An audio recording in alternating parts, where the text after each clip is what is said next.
name is Andre, and we're using this video to introduce to you a tool called Mysocket, a service called Mysocket.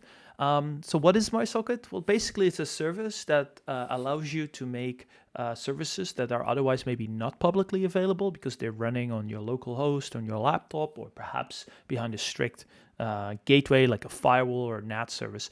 But you still have the need to make that available, and that's what Mysocket provides. So in this quick demo, we're going to take a look at how you use it, how to get started, and how we make our first socket available. So the first thing to do is to visit mysocket.readthedocs.io, which is this page, and you can just easily follow along. So we'll start by creating an account and then making a service available. All right, so the first thing we need to do is install the Mysocket CTL client. That's the easiest way to use the service. So that's very easy. You could just do pip3 install Mysocket CTL. I already did this, but this is kind of what that looks like. And then you have access to the tool.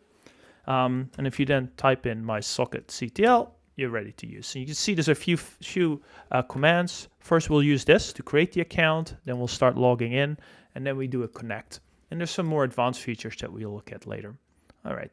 So if we go back to the quick start guide, you could see the first step is to create an account. Okay, to create an account, just copy paste that and modify the information. Change your name, your email, pick a password. And the SSH key flag is important to upload your public key only. And that's what we'll use to authenticate you later on.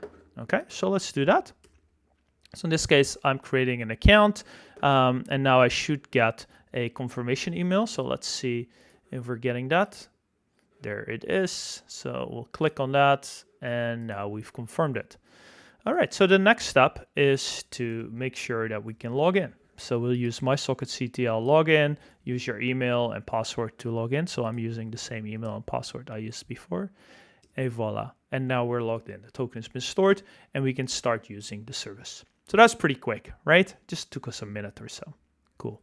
So we'll follow along. So the next step is to make a service available, a service that is only reachable normally on localhost. So as an example, I'm going to use this one-liner to start a little web server on my laptop. So this starts a web server that's listening on port 8000 localhost. So let's take a look what that actually looks like. There you go.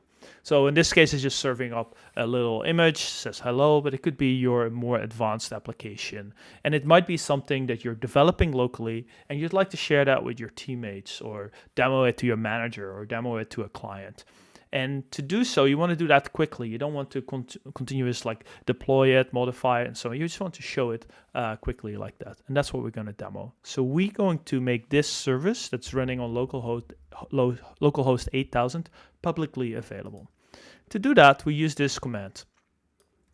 mysocketctl connect port 8000. I'm giving it a little name. And that's it. And basically what's happening right now is that the CLI tool is talking to our API and it's creating this global socket. It's giving it a name, coolbird 9280.edge.mysocket.io, which is the name that we can now share with whoever we'd like to share this with. Once that was done, the client is connected to the Mysocket tunnel services, of which there are many around the world. Just there are many proxy services. So that makes sure that you're always connected to the closest server, and that assures that the user experience is as optimal as it can be. And now that we're connected, we should be able to see the same service that is running on localhost. So let's take a look, copy paste that, and there you go. It's the same service that is only listening on localhost, but now all of a sudden it is shared publicly. It even has an SSL certificate, and you'd see the same thing. Now, if we go back here, we can see a live stream of the logs as well. We can see who's visiting this, the IP address, the timestamp, the path, the browser they're using, as well as the response time. So you can see here it took about 70 milliseconds to talk between my laptop and the closest Mysocket server, which is pretty good. So that's how easy it was to get started. We now created an account in under a minute. We set up a socket in just a few seconds that is now globally available, and everybody around the world can use this. Now, that was only a very quick overview. There are many things that we can do. We showed you an HTTP and an HTTPS socket, but we can also create TCP sockets, for example, to make your SSH port available for your Raspberry Pi services or something like that. Or TLS ports for maybe RDS instances or MySQL instances that you'd like to tunnel back to your local host. We can talk a little bit more about a lot of other things, multiple tunnels, load balancing, and so on and so forth, but we'll save that for another time. For now, I recommend go and read the docs at mysocket.readthedocs.io or go to our website at mysocket.io and get going. Okay, I hope you found this useful. Maybe an interesting alternative to various VPNs or other types of services. I'll continue to work on this, and I'm curious about your opinion, your feedback, and ideas of how to make this better.